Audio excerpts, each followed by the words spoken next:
je vous propose d'écouter cette fois-ci le côté traumatologie de guerre avec Nicolas Prat et toute une quantité de centres de la région parisienne. Oui.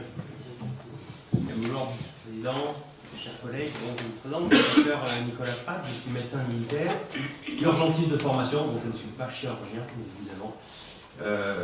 Donc déjà, merci de l'opportunité de venir présenter dans cet exposé ici.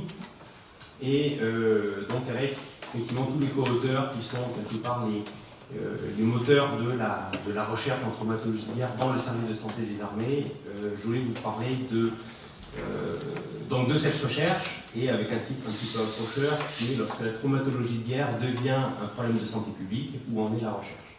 Donc, dans un premier temps, juste vous dire que donc je suis militaire, mais mes propos sont mes propos, ils ne représentent pas forcément la politique officielle ni du service de santé des armées, ni du ministère de la Défense.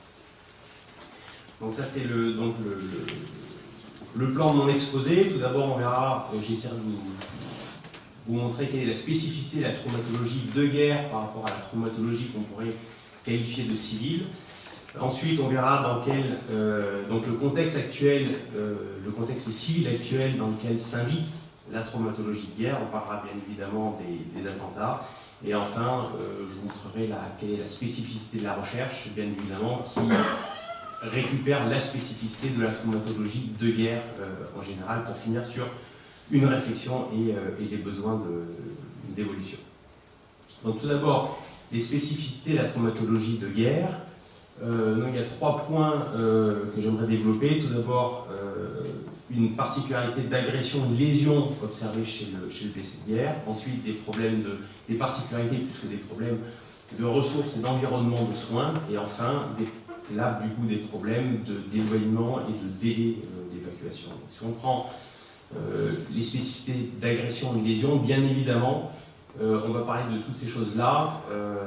Donc vous avez ici, je vais représenter par ça un fusil d'assaut, donc toutes les plaies par balle, toute la balistique lésionnelle qui représente un petit tiers des lésions observées sur le champ de bataille, qui n'ont rien de très différent des lésions balistiques observées en milieu civil, bien évidemment, si ce n'est leur nombre et leur fréquence. Et à côté de ces lésions par balle, ces plaies par balle, nous avons bien évidemment les lésions par explosion, qui représentent les 2 autres gros tiers des lésions observées sur le champ de bataille, avec, comme vous le savez, donc des tableaux lésionnels qui sont très complexes, avec des blastes primaires, secondaires, tertiaires, quaternaires, avec des plaies, donc des atteintes des organes par l'onde de pression, des plaies pénétrantes par le blast secondaire, des brûlures, etc. Ces plaies, ces lésions, on va dire, ces atteintes peuvent être créées soit par des engins dits explosifs, dits conventionnels, donc des armes en fait, tout simplement, soit par des engins dits engins explosifs improvisés, ou autrement appelés engins explosifs de circonstance. Et vous comprendrez bien qu'avec toute cette panoplie d'engins explosifs différents, on va obtenir donc des panels lésionnels et des tableaux lésionnels très très différents. À côté de ces agressions, de ces lésions, on a un problème de particularité de ressources et d'environnement. Donc, particularité de ressources, ce que je veux dire, c'est qu'effectivement, plus on se rapproche ici du combattant, plus les ressources sont limitées. Donc, en niveau 1, au rôle 1, on n'a qu'un seul médecin, un infirmier et quelques des aides sanitaires. La première chirurgicalisation se retrouve au rôle 2, et quand on a un rôle 2, donc une antenne chirurgicale, par exemple, au niveau des ressources, nous n'avons pas de scanner. Le problème aussi de la ressource, ça va être la quantité de blessés qu'on peut traiter en même temps. Sur un afflux de blessés, quand il n'y a qu'une seule antenne chirurgicale qui peut prendre en charge un grand nombre de blessés, il va forcément y avoir un problème de ressources. Donc ce problème de ressources, vous pouvez aussi le mettre dans un environnement, histoire de compliquer les choses, un environnement qui parfois va être difficile et parfois va être franchement hostile, et ce qui va rendre encore plus difficile la tâche des soignants. Et donc rendre encore plus particulière, on va dire, la prise en charge de ces blessés dits de guerre. Et enfin, un autre problème qui est l'éloignement. Vous avez ici un théâtre d'opération, l'opération Serval, donc en Afrique.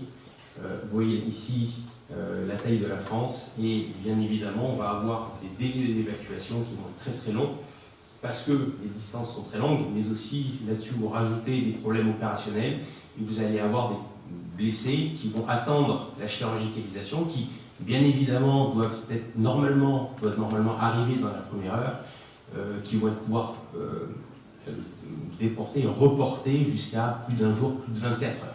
Donc on va avoir des patients qui vont rester graves et en choc hémorragique grave, par exemple, pendant très longtemps.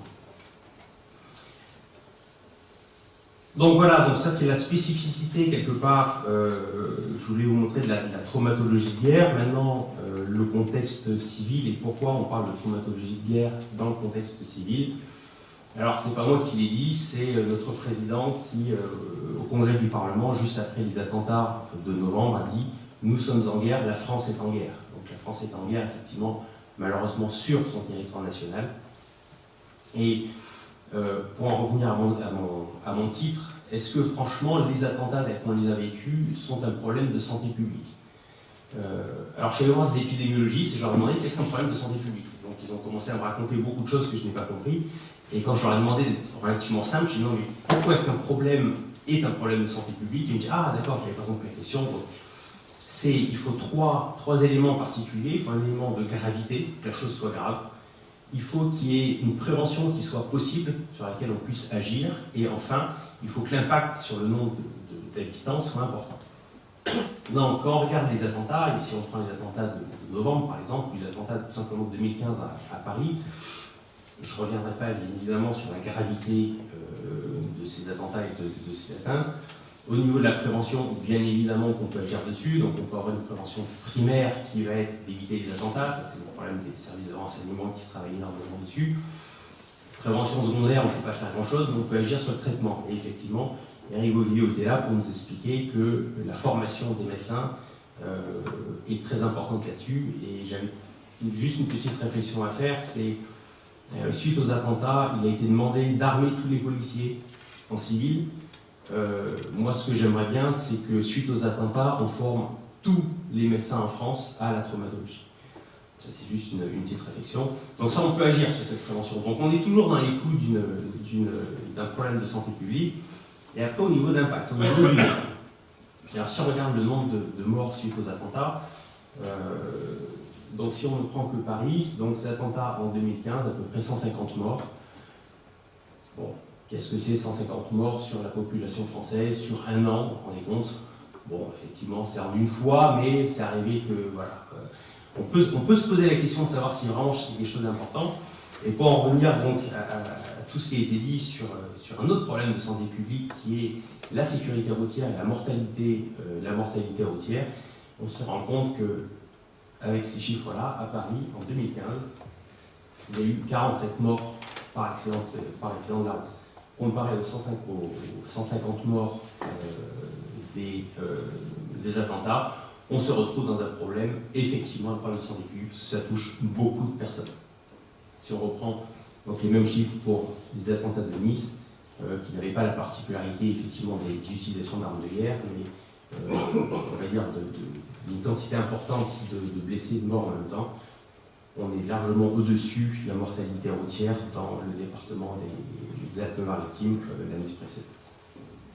Alors, en quoi est-ce que cette recherche, la recherche en traumatologie en traumatologie de guerre est spécifique? Tout simplement parce qu'on travaille sur la traumatologie de guerre et non pas sur la traumatologie en général. Et donc là, à travers certains exemples, je vais donc repasser un petit peu ces spécificités. Et donc là, vous avez quelques exemples de projets de recherche que nous avons dans le service de santé. Donc si on prend le domaine des agressions, des lésions spécifiques, bien évidemment, nous travaillons sur les protections balistiques, sur les effets des protections balistiques, sur les effets donc, physiologiques pour améliorer ces protections balistiques. Si on travaille quand on parle des explosions, Nous travaillons sur le blast primaire, la protection du blast primaire, mais aussi donc, du blast secondaire, tous les éclats, et également l'effet du blast sur les personnels embarqués, donc les occupants des véhicules. Concernant le choc hémorragique, on a une particularité, c'est donc toutes les plaies pénétrantes, en particulier les plaies pénétrantes des zones jonctionnelles. Et donc on travaille beaucoup sur les pansements ostatiques. Concernant ressources et environnement, vous savez que au niveau ressources, un des gros problèmes, bien évidemment, à l'avant sur un champ de bataille, va être l'approvisionnement en produits sanguins à la ville. Et donc nous travaillons à ce niveau-là sur le plasma lyophilisé, sur des substituts sanguins et éventuellement sur également d'autres. On essaie de revisiter des anciennes pratiques qui étaient donc la retransfusion de liquide pleural lors des hémothorax pour pouvoir justement économiser ce sang qui fait défaut. Nous avons, sur le plan de l'épidémiologie, bien évidemment certains registres très spécifiques aux OPEX, aux opérations extérieures, et nous sommes en train de mettre en place donc, un registre beaucoup plus complet en tout cas que le registre chirurgical qui ne recense que des opérations chirurgicales en opération extérieure. Concernant le problème de l'éloignement et du temps, donc on parle de prolonged field care avec encore une fois des patients qu'on va garder, des blessés qu'on va garder en hypotension permissive pendant très très longtemps, plusieurs heures, voire plus d'un jour des fois. Et donc sur des recherches sur le choc hémorragique vont être très spécifiques, et en particulier une recherche clinique en ce moment sur l'insuffisance rénale post-choc hémorragique. Voilà, donc pour terminer, je voulais donc pas finir par une conclusion, parce qu'il n'y a pas grand-chose à conclure, mais surtout par une réflexion. Et cette réflexion porte sur plusieurs points. Le premier point, c'est quand je parle à mes collègues, donc civils ou militaires, de la recherche en traumatologie, la première chose qu'on me dit, c'est effectivement, il n'y en a pas beaucoup. Il n'y a pas beaucoup de recherche qui se fait. On ne fait pas beaucoup de recherche préclinique, on ne fait pas beaucoup de recherche clinique dessus. Et il faut vraiment développer ça. Donc en montant ça du côté de la recherche clinique, on va dire civile, forcément, ça retentit sur le volume de recherche en traumatologie militaire qui va être forcément plus faible. On manque de tout, on manque d'effectifs, on manque de moyens, donc surtout de temps. Et donc la vraie conclusion de ma présentation aujourd'hui, ça va être donc cette nécessité de collaboration et de collaboration à différents niveaux. Collaboration déjà entre les instituts de recherche et les établissements de soins, c'est-à-dire entre globalement les chercheurs et les cliniciens. Les uns vont aider les autres à faire la recherche et les autres, on va dire, donc les cliniciens, vont aider les chercheurs lors de cette collaboration à définir des nouveaux objectifs de recherche, à avoir des idées, parce que c'est les cliniciens qui ont les idées et qui vont essayer de les améliorer pour faire cette recherche. Et enfin, une collaboration qui doit être au niveau donc national entre la recherche militaire et la recherche civile pour pouvoir, parce que maintenant justement nous avons un intérêt commun à cette recherche en traumatologie. Voilà, je vous remercie de votre attention.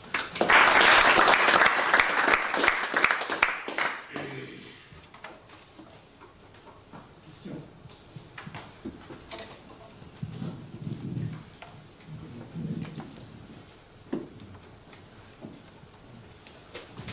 Est-ce que les munitions modernes ne sont pas plus délabrantes que les modèles précédents?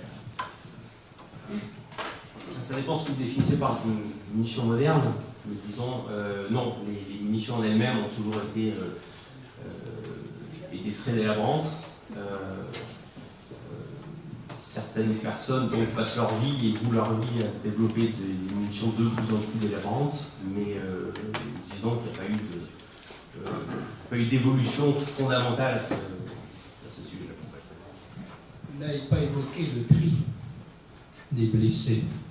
Non. Ça, c'est un problème compliqué aussi en chirurgie militaire. Hein. Oui, absolument.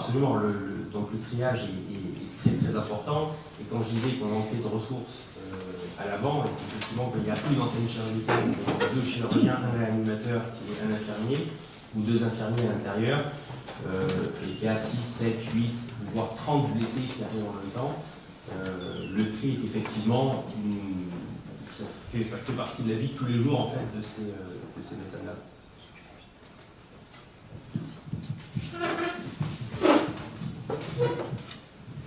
Est-ce que vous pouvez nous parler du crush syndrome?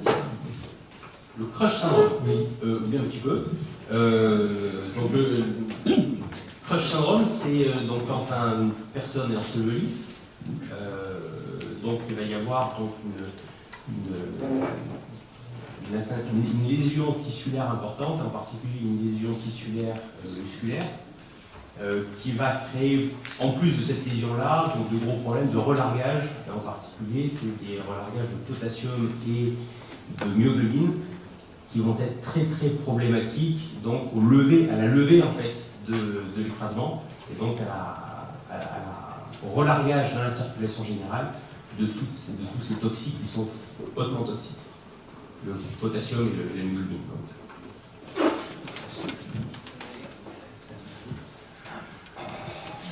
Merci beaucoup. Vous avez fait une comparaison intéressante statistiquement sur le plan de la santé publique entre l'attentat de Nice et les décès d'accidentologie de la route régionaux.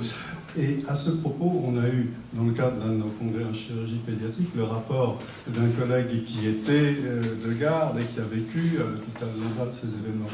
Il y a une observation qui nous a été livrée intéressante, ça a été un problème de la communication entre le PC de prise en charge de l'afflux des urgences et les acteurs aux urgences mêmes.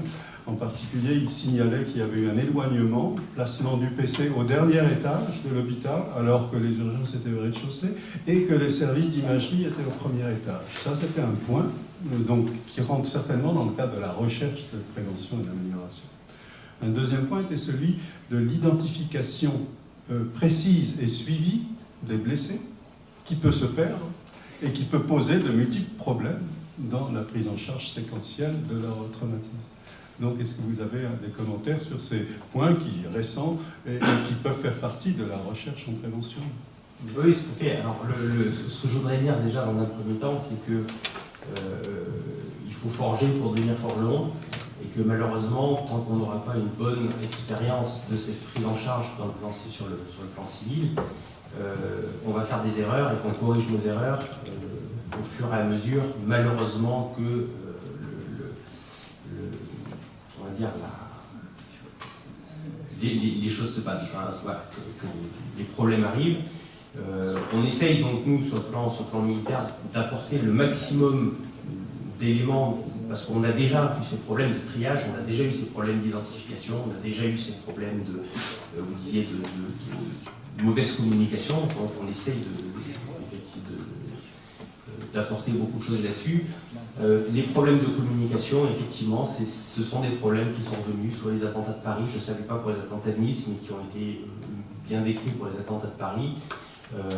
Les problèmes d'identification également, gros problèmes d'identification entre les services de secours, par exemple, et les services hospitaliers, qui avaient chacun leur propre système d'identification et qui, si je me souviens bien, avaient les mêmes numéros. Donc, on s'est retrouvé avec des personnes avec deux fois le même numéro. Donc c'est des choses qui ont été vues, prises en compte et qui, la prochaine fois, ne se passeront pas. Je crois que... Alors, je vous en prie. Juste une petite question. Est-ce que vous avez un axe de recherche concernant les garrots? Oui. Alors, les garrots en eux-mêmes, non. Les garrots de membres ont été testés. On a des axes de recherche sur, par exemple, l'intégration de garrots automatiques dans les tenues de combat. Ça, c'est ce que je voulais dire. Voilà, par exemple, ça c'est des axes de recherche assez simples. Et par contre, il y a des gros axes de recherche sur les garrots jonctionnels qui posent des gros soucis. Voilà. Merci, il faut qu'on poursuive, mais je ne peux pas m'empêcher de rappeler que tous nos hôpitaux ont un plan blanc et que tous nos hôpitaux ne répètent pas le plan blanc de manière régulière et intelligente. Et c'est en général à l'occasion d'une catastrophe que nous, les chirurgiens, nous découvrons le plan blanc, que heureusement un certain nombre d'urgentistes ou d'anesthésistes connaissent souvent assez bien. Et c'est en général eux qui nous expliquent où on doit aller et ce qu'on doit faire. Et ne serait-ce que l'identification des blessés, par exemple, j'ai toujours vu, il se trouve que j'ai l'expérience de 3 accidents de car, tous de la Salette. D'ailleurs, si vous devez aller faire un pèlerinage là-bas, faites attention en descendant. Et donc, dans ces 3 accidents, j'ai toujours vu identifier correctement les blessés avec ils avaient tous un morceau de ficelle et une étiquette. C'était extrêmement rustique, mais ça avait marché. Mais essayez votre plan blanc, vous allez être surpris.